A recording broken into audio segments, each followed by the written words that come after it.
मैं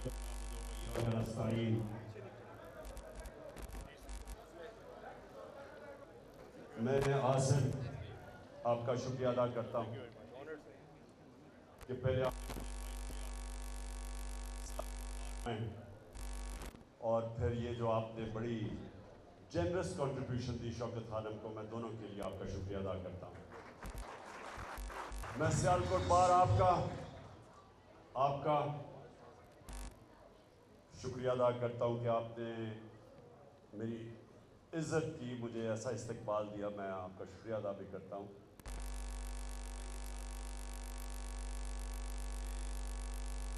आज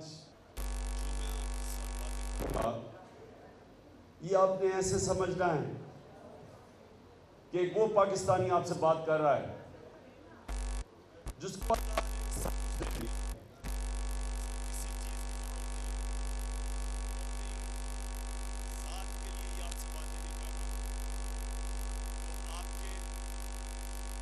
आपके बच्चों के मुस्तकबिल के लिए आज मैडम कैमरे लगे में आगे देखें, आसिफ ने भी बात की रूल ऑफ लॉ, क्योंकि मुझे मौका मिला कैमरों के आगे क्रिकेट की वजह से, और फिर मैंने यूनिवर्सिटी बरतानिया में बड़ी यंग उम्र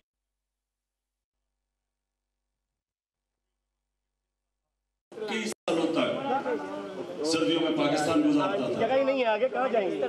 तो मैंने बड़े अंदर से इन दोनों सिस्टम्स को देखा हुआ है, हमारा निजाम और वो निजाम जो कि कामयाब निजाम है, जगह दे दो जिधर यहाँ लोग मरते हैं वीजा लेके उधर जाने के लिए। बरतानिया का, यूरोप का निजाम, अमेरिका का निजाम, मैंने मुआज़ना किया हुआ इन सब सिस्टम्स का। आराम से देखिए, मैंने आराम से तहम्मुल से, क्योंकि बड़ी मैंने इम्पोर्टेंट आपसे बात करनी है, क्योंकि आपके ऊपर बहुत बड़ी जिम्मेदारी है इस वक्त, इसलिए आपने जिस माशरे के अंदर रूल ऑफ लॉ नहीं होता वो कभी खुशहाल नहीं होता।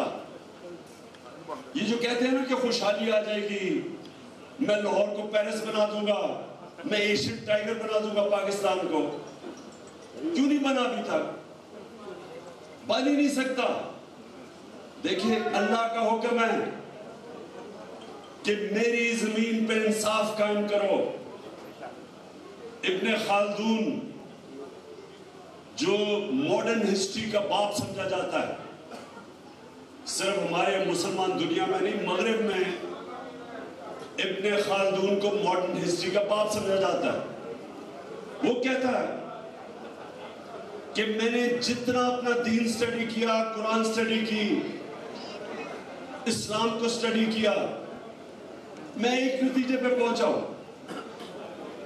कि अल्लाह ने इंसान को दुनिया में भेजा ही एक वजह से कि मेरी जमीन पे इंसाफ कायम करो।